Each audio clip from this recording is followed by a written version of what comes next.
Jasmine Crockett just unleashed a $200 million thunderclap against Pam Bondi, and in that single filing, the balance of power in the room shifted forever. Cameras caught Bondi's reaction, a frozen half-smile trying to mask disbelief. A flicker in her eyes that betrayed the shock of someone who never thought she'd be challenged on this scale. It wasn't just paperwork being filed in a court. It was a declaration of war. The air was electric, the kind of tension you can almost taste, a silence that says, history is about to pivot. Reporters fumbled to get their questions out. Commentators scrambled to rewrite their scripts. And through it all, Jasmine Crockett stood calm, composed, radiating the kind of certainty that comes only when you know truth is on your side. For Pam Bondi, this was supposed to be just another day of arrogance and dismissal, another performance where charm and connections would shield her from accountability. But in that instant, it became clear that the old script had been torn to pieces. Crockett wasn't there to play along. She was there to rewrite the ending. The lawsuit wasn't just about money. $200 million was a number designed to grab attention, to send a message that arrogance has a cost. This was about dignity, about showing the country that power unchecked eventually collapses under its own weight. Crockett's filing transformed what many dismissed as political theater into something undeniable, something permanent. On social media, the reaction was immediate. Hashtags lit up, memes flooded the timeline, and the word spread like wildfire. Jasmine Crockett had gone all in. For progressives who had long felt ignored, this wasn't just another headline, it was vindication.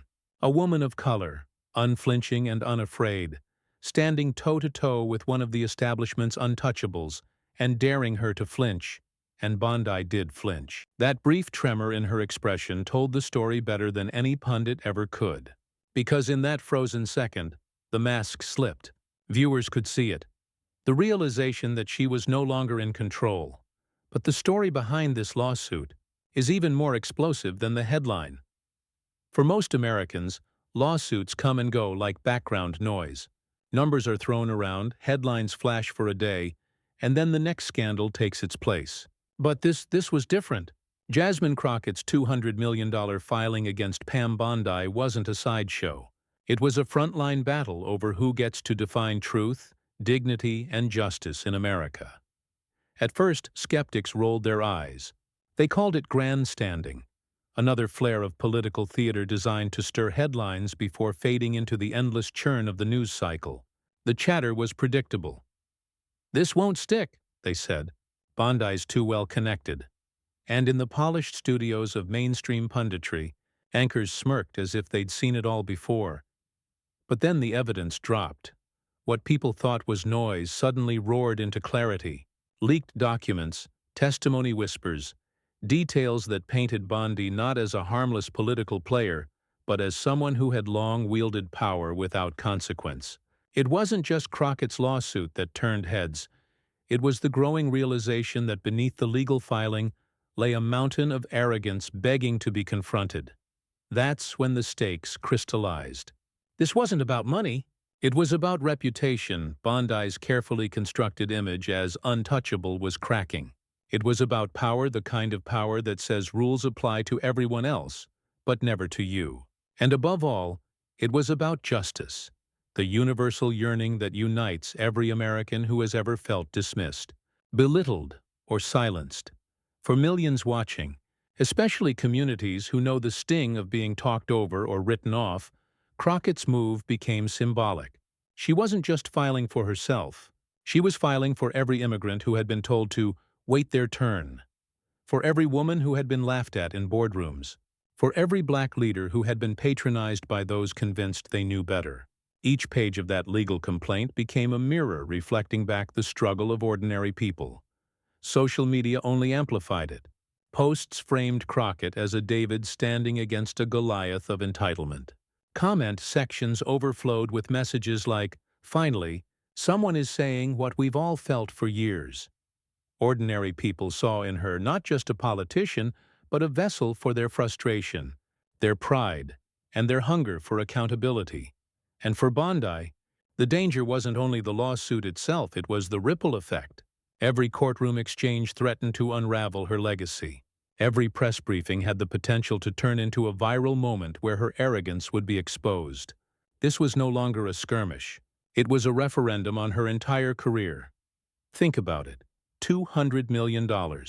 That number isn't just a figure. It's a symbol, bold enough to break through apathy, loud enough to tell the world that Crockett wasn't here to nibble at the edges. She was here to force a reckoning. And in that reckoning, Americans saw something bigger than two women locked in a courtroom. They saw a clash between two visions of the country, one rooted in privilege and dismissiveness, the other in dignity and courage. It became less about who would win the lawsuit and more about what America itself would decide it valued. Everyone thought this was political theater, until the evidence dropped. To understand the stakes, you need to know exactly who Jasmine was up against. Pam Bondi did not rise in politics by accident. From the beginning, she was groomed to play the part, polished, telegenic, and steeped in the unspoken confidence of privilege. She carried herself like someone who believed the rules were written for other people. To her supporters, she was the smiling face of conservatism, sharp, charming, and unapologetic. To her critics, she was a carefully constructed mask, hiding a ruthless instinct for power. Bondi's career blossomed in the sunshine of Florida politics, a landscape notorious for its backroom deals and larger-than-life characters. She quickly learned how to thrive in that ecosystem, mastering sound bites, wielding charm, and most importantly, forging ties with the right figures. And right figures meant power. Governors, party donors, media allies. Bondi never missed a chance to attach herself to those who could lift her higher. But with every step upward came whispers of compromise, old cases that mysteriously faded, decisions that tilted in favor of those with deep pockets, deals that blurred the line between public servant and political operator. When controversy struck, she brushed it off with a practiced smile, insisting it was all partisan noise. That smile became her shield and her weapon. One scandal in particular defined her public image: campaign donations that aligned a little too neatly with decisions not to pursue certain cases. For ordinary Americans, it looked like pay-to-play politics at its worst. For Bondi, it was business as usual. Her dismissive attitude toward critics was striking. When pressed, she would laugh off accusations, leaning into the role of a woman unfairly attacked for simply doing her job. The arrogance was palpable, the sense that accountability was beneath her. Her ties to powerful figures only solidified that arrogance. She basked in the glow of national conventions, found herself photographed alongside political royalty, and positioned herself as a loyal defender of the establishment. The more she ascended, the more untouchable she seemed. To many, she was living proof of how power protects its own. Yet behind the camera-ready image, cracks began to show. Bondi had a reputation for being quick to dismiss voices that challenged her narrative, particularly voices from marginalized communities. Critics weren't opponents with valid points. They were nuisances to be swatted away. When community leaders called her out, she would belittle their concerns. When journalists dug into her record, she labeled them as biased. Her world was binary. Either you were with her, or you were irrelevant. This dismissiveness was more than a political strategy. It was personal. Bondi seemed to thrive on the performance of confidence, but beneath that performance lurked a growing reliance on spectacle over substance. Her arrogance became her armor, but also her Achilles heel. Because in dismissing her critics so casually, she underestimated the rising tide of voices who were no longer willing to be ignored. By the time Jasmine Crockett appeared on her radar, Bondi was at the height of her influence. She had cultivated an aura of inevitability, the kind that makes allies afraid to cross you and opponents hesitate to challenge you. It was the aura of someone who had always managed to escape unscathed, someone who believed the next controversy would roll off her back just like the last. But here's the thing about arrogance: it blinds you. Bondi had grown so accustomed to winning on charm, connections, and deflection that she didn't see the danger of facing someone who couldn't be rattled by those tricks. She had faced critics before, but most lacked the platform, the persistence, or the courage to push through her wall of dismissiveness. So when Jasmine Crockett filed that lawsuit, Bondi's instinct was the same as always: to scoff, to dismiss, to wear that smile as if nothing could touch her. But this time the ground was shifting. This time her well-polished mask was meeting a force that would not be intimidated. Because while Bondi basked in power, a quiet storm was brewing in the form of Jasmine Crockett. Long before Jasmine Crockett stood in front of cameras, before the headlines screamed her name, she was just a girl with a fire in her chest and a determination that nothing could extinguish. She didn't grow up with the safety nets of privilege. She didn't have doors opened for her with a quiet handshake or a whispered favor. Her story was written in sacrifice, the kind that leaves calluses on the soul but also forges an unshakable strength. Her early years were marked by the sharp contrast between what America promises and what it often delivers. She saw neighbors work 2, sometimes 3 jobs and still struggle to pay rent. She watched her community fight for dignity in spaces where their voices were dismissed. And she knew from a young age that silence in the face of injustice wasn't just complicity, it was surrender. And surrender was something Jasmine Crockett was never willing to do. When others her age were content to blend in, Jasmine leaned into her identity. She didn't shy away from the parts of her that made others uncomfortable. She carried herself with the unflinching pride of someone who knew her story mattered, even when the world tried to erase it. That authenticity drew people to her. They saw in Jasmine not just a young woman finding her way, but a fighter who embodied their own unspoken frustrations. Law became her weapon of choice, not because it was glamorous, but because it was practical. She knew the courtroom was one of the few arenas where the powerless could, at least in theory, stand toe-to-toe with the powerful. She poured herself into the work, grinding through sleepless nights, piling up student debt, and enduring the endless scrutiny reserved for women of color who dare to step into professional spaces dominated by privilege. Every case she took wasn't just about clients, it was about principle. She defended the voiceless, the overlooked, the ones the system counted on being too exhausted to fight back. In legal briefs, she wove arguments that weren't just technical but moral, reminding judges and juries that behind every statute stood a human being. Her style wasn't bombastic. It was razor-sharp, calm, deliberate. And that composure, that ability to strip arrogance down to its bones with nothing more than clarity and poise, became her signature. But Jasmine's rise wasn't without scars. She faced the sneers, the patronizing lectures from colleagues who underestimated her, the thinly veiled racism dressed up as professional critique. Each insult, each dismissal, could have been a reason to retreat. Instead, she absorbed them, turned them into fuel, and came back sharper. She knew that for every insult hurled her way, there were thousands of others watching, waiting, needing proof that dignity could endure. That's why people admired her. She didn't chase celebrity. She didn't bend her values for convenience. She became a truth-teller not because it was easy, but because it was necessary. In town halls, on panels, in interviews, she spoke with the plain honesty of someone who didn't need to manufacture authenticity. She lived it, and that authenticity became her superpower. For progressives hungry for leaders who reflect their grit and pride, Jasmine became more than a politician or attorney, she became a mirror. Her story of resilience mirrored theirs. Her refusal to bend mirrored their quiet refusals in workplaces, classrooms, and neighborhoods across America. When she spoke, they heard their own voices amplified. And perhaps most importantly, Jasmine never forgot where she came from. Success didn't erase the memory of those early struggles. Instead, it deepened her resolve. Every accolade, every victory, was a reminder of the responsibility she carried to ensure no one was left voiceless simply because they lacked wealth, privilege, or access.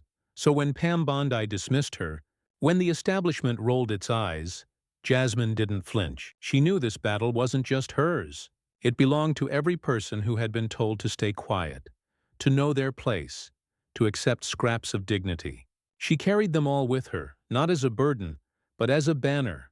Her journey from obscurity to national spotlight wasn't scripted by power brokers. It was written in the lived experiences of struggle and survival. That's what made her dangerous to someone like Bondi. She couldn't be controlled by the old rules of power. She couldn't be silenced by arrogance. She was too rooted in truth, too grounded in the very communities the establishment had long ignored. That's why when Jasmine Crockett filed that $200 million lawsuit, it wasn't just a legal act. It was the culmination of a lifetime of battles, a lifetime of sacrifices, a lifetime of proving that dignity has a voice. And that strength is exactly what she carried into the courtroom. The courtroom was packed, every seat filled with spectators who knew they were about to witness a clash far bigger than two women trading legal arguments. This was spectacle and struggle rolled into one, and the tension was thick enough to choke on. On one side, Pam Bondi leaned back in her chair with the practiced smirk of someone who believed the outcome was already scripted in her favor.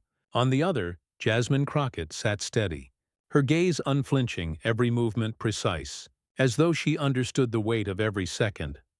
From the moment the exchanges began, the contrast was impossible to ignore. Bondi struck first, her tone dripping with disdain. She brushed off the lawsuit as baseless grandstanding, her voice rising with the sharp edges of arrogance.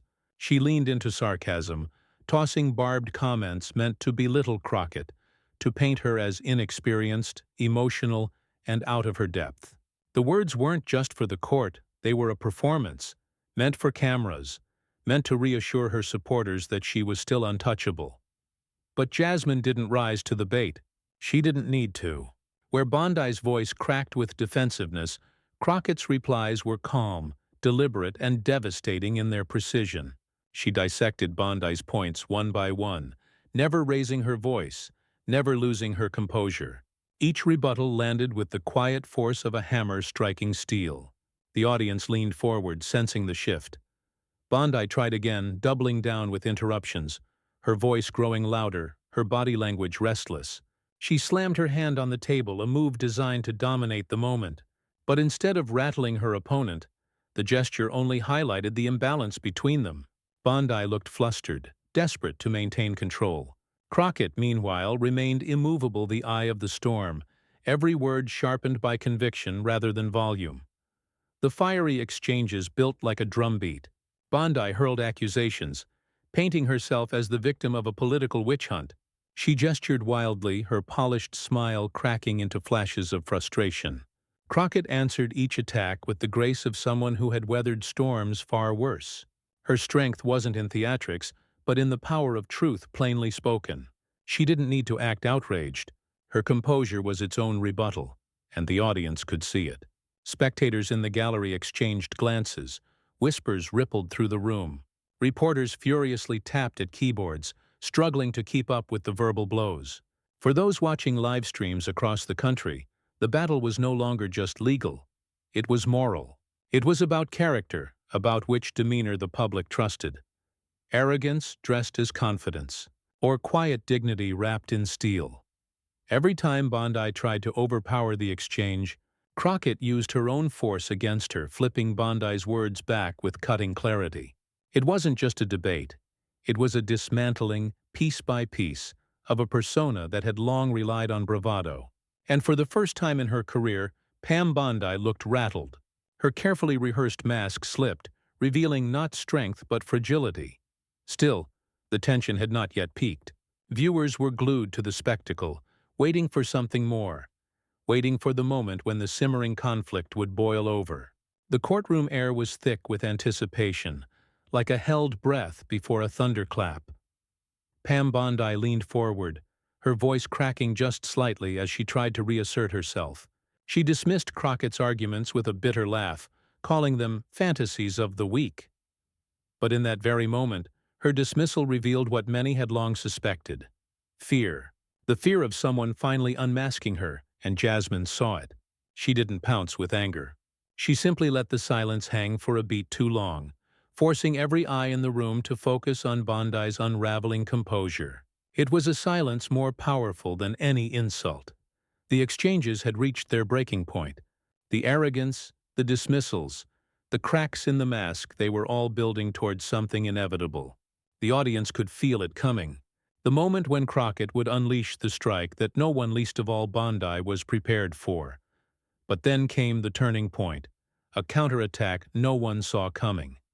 The courtroom had reached a fever pitch, voices clashing like cymbals, the air tight with anticipation. Pam Bondi's laughter still echoed faintly, her attempt to dismiss everything as nothing more than fantasies of the weak. But then Jasmine Crockett leaned forward, rested her hands gently on the table, and allowed the silence to linger just a beat longer than anyone expected.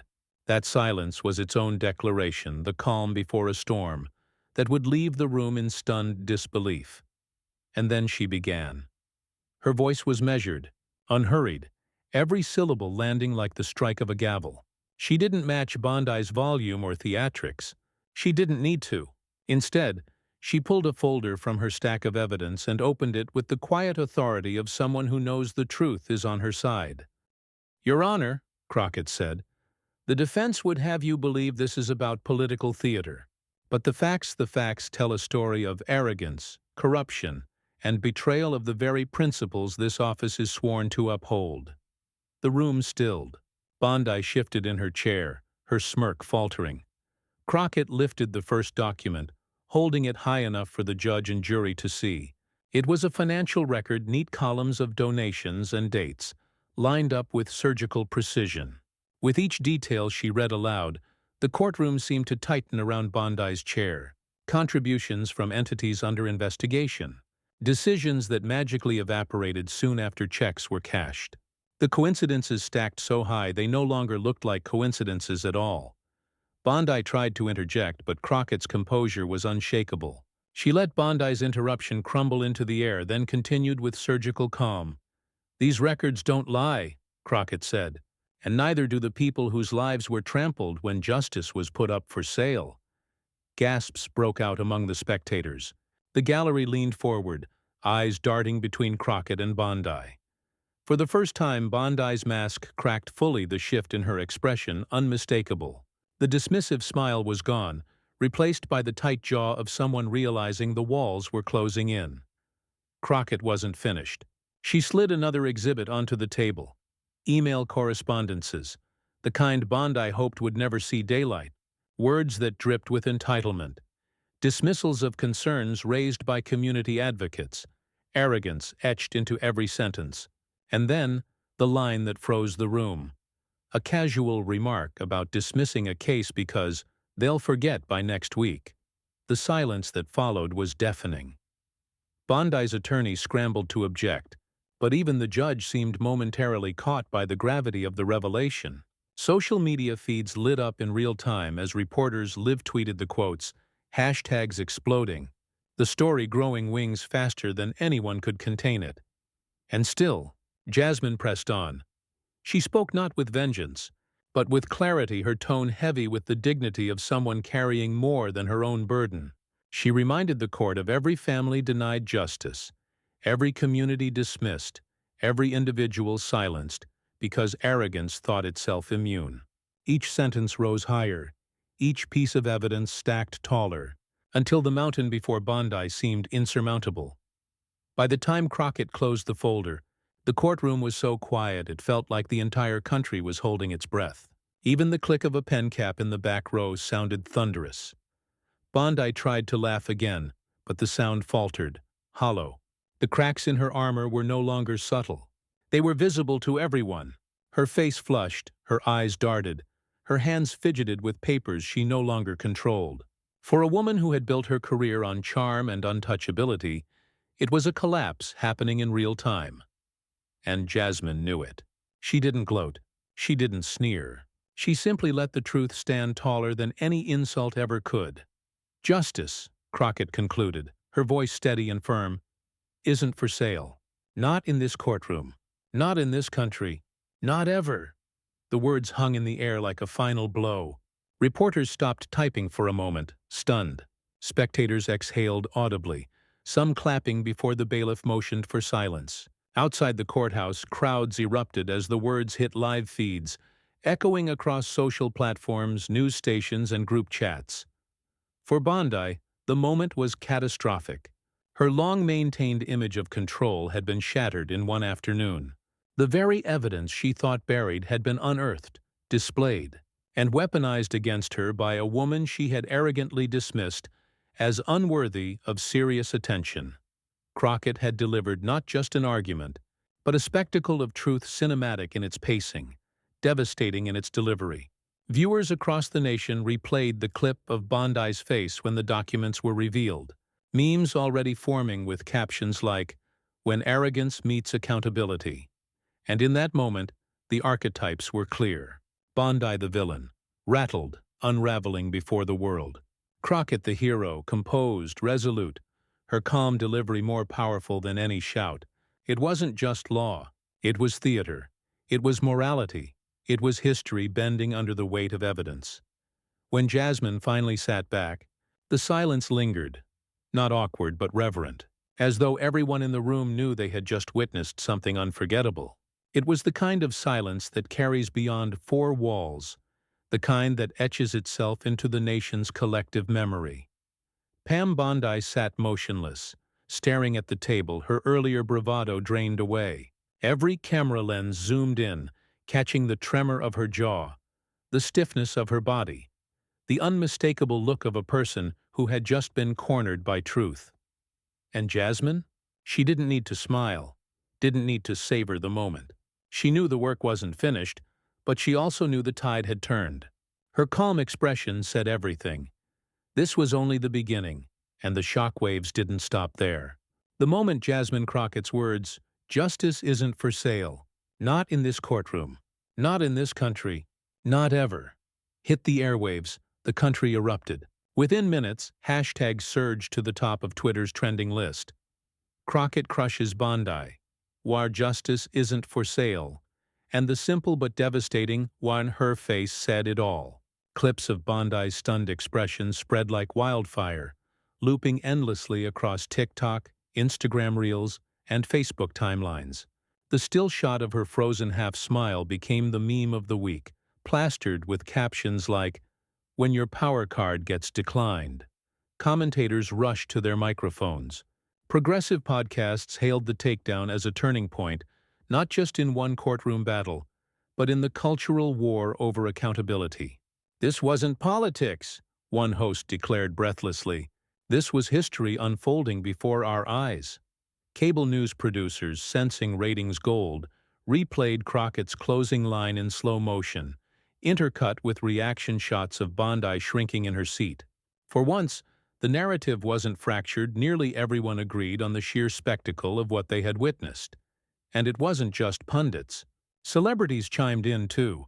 A-list actors tweeted out their admiration, calling Crockett a modern-day giant slayer. Musicians reshared the viral clips with lyrics about truth and power scrawled across them.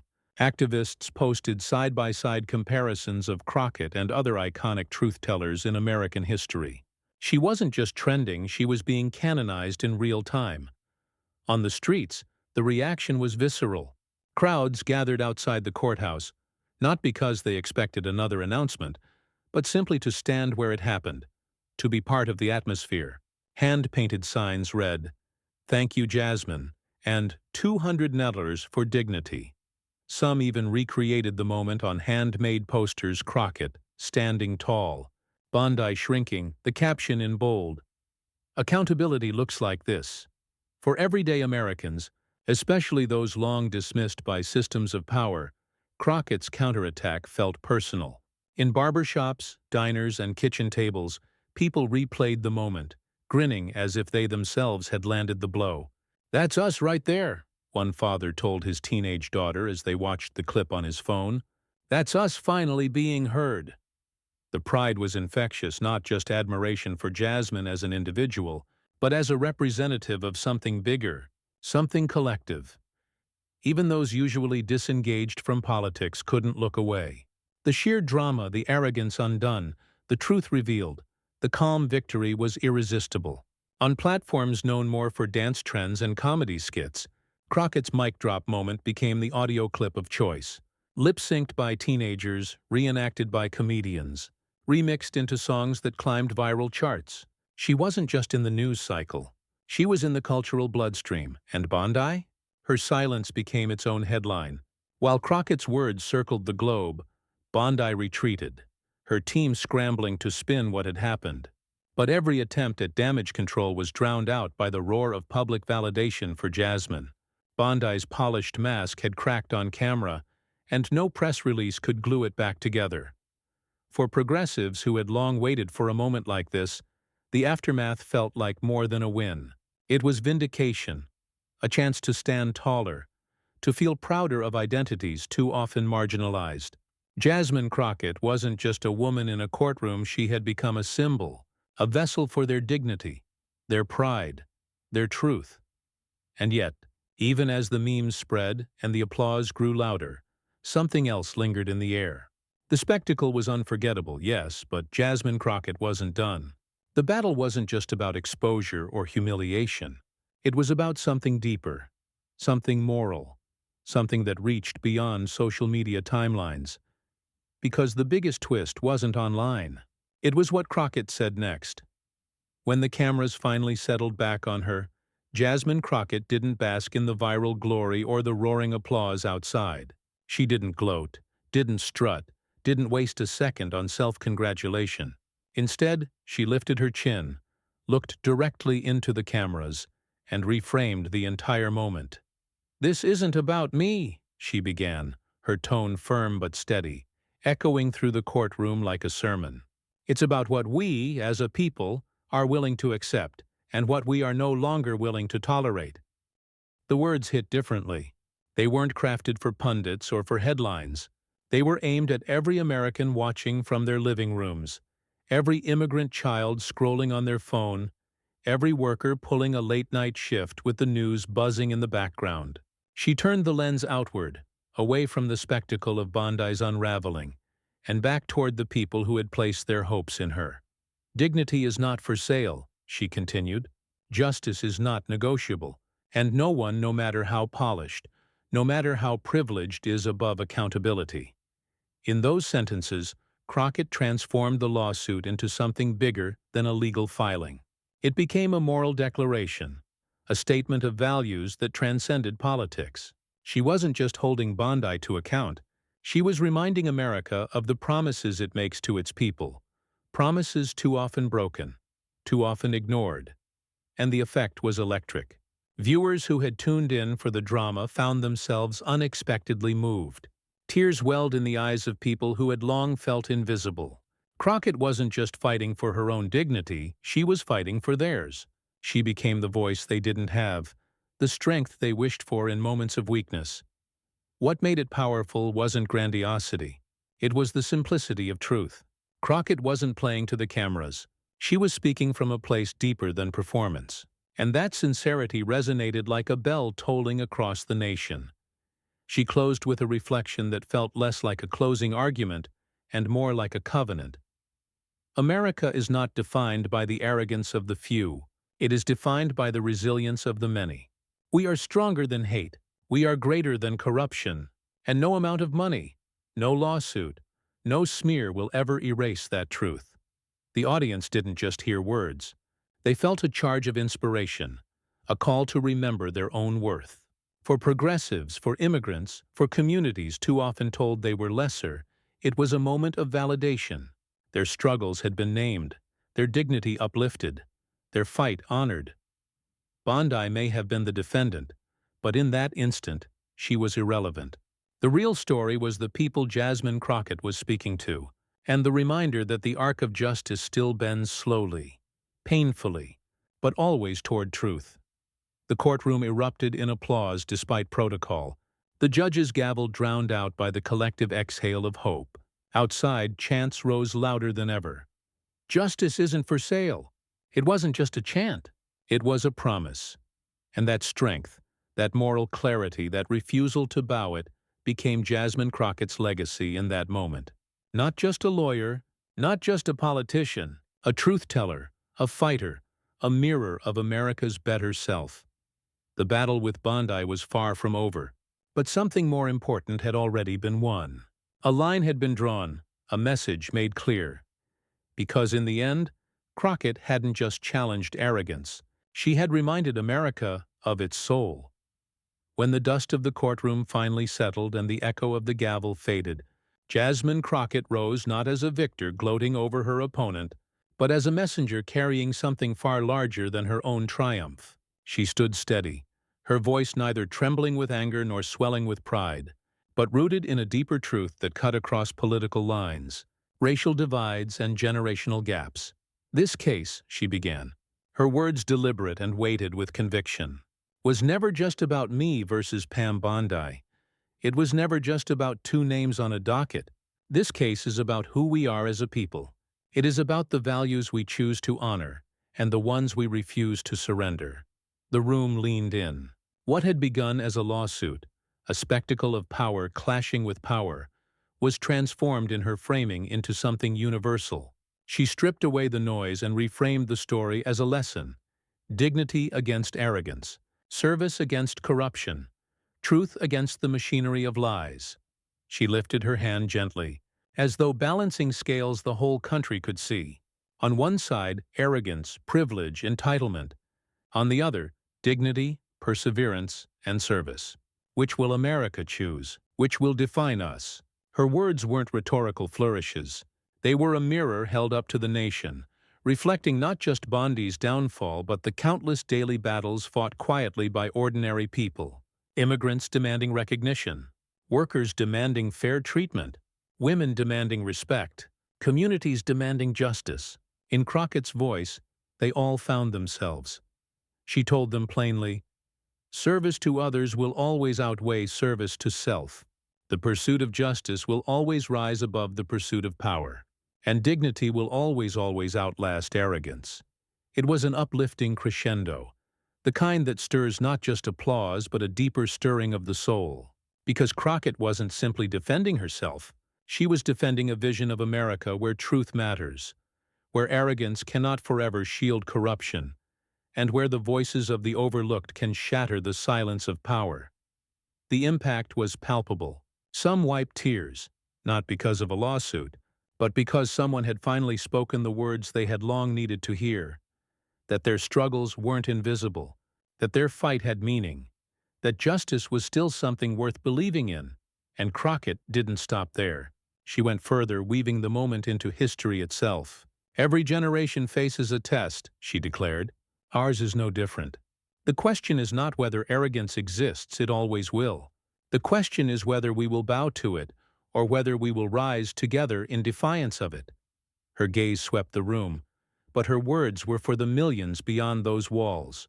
In kitchens and classrooms, on sidewalks and subways, in offices where dignity is too often chipped away, her message resonated. This was about them. It was always about them. Then came the line that cemented the moment in memory.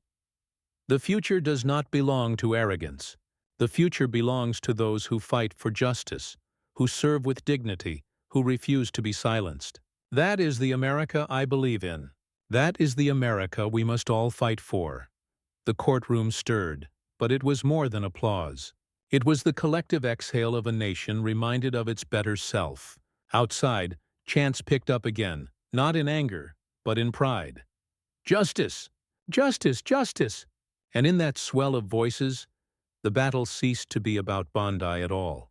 It was about something greater, the reawakening of a belief that dignity is stronger than corruption, that truth is more enduring than spectacle, and that service will always triumph over selfishness. Crockett left the courtroom not just as the woman who had filed a $200 million lawsuit, but as a symbol, a reminder that the fight for justice is bigger than any single case. She paused at the courthouse steps, cameras flashing, microphones thrust forward, and with a calm smile, she left the country with one final warning, one final invitation to lean in closer. And if you think this battle is over, think again. When the cameras froze on Pam Bondi's stunned expression, the internet couldn't stop replaying it. The half-smile collapsing, the flicker of disbelief, the weight of truth crashing down. It wasn't just a reaction shot. It was a symbol that arrogance, no matter how polished or powerful, can crumble in the face of dignity. Jasmine Crockett's lawsuit wasn't just a $200 million filing. It was a statement, a living reminder that truth has a way of rising above lies. Her calm, unshakable presence told a bigger story, that justice doesn't need theatrics to be powerful. and that the look on her opponent's face said more than 1,000 defenses ever could. For every person watching, the message was clear. This wasn't just Crockett's fight. It was a reflection of our fight, a fight for dignity in workplaces, in communities, in classrooms, in this nation's soul. When arrogance tries to laugh us off, we remember Jasmine's composure. When corruption smirks, we remember that moment when arrogance was unmasked, live and unfiltered, for the whole world to see. And now, it's your turn to carry that message forward. Because this movement doesn't end in one courtroom. It grows every time someone chooses dignity over arrogance, justice over corruption, truth over lies. So if this story moved you, if it reminded you of the America worth fighting for, don't keep it to yourself. Share it. Talk about it. Be part of the chorus that says, loud and clear, justice isn't for sale. Subscribe, join the community, and stand with the movement where dignity defeats arrogance. Because this fight isn't just Jasmine Crockett's, it's all of ours. And together, we're only getting started.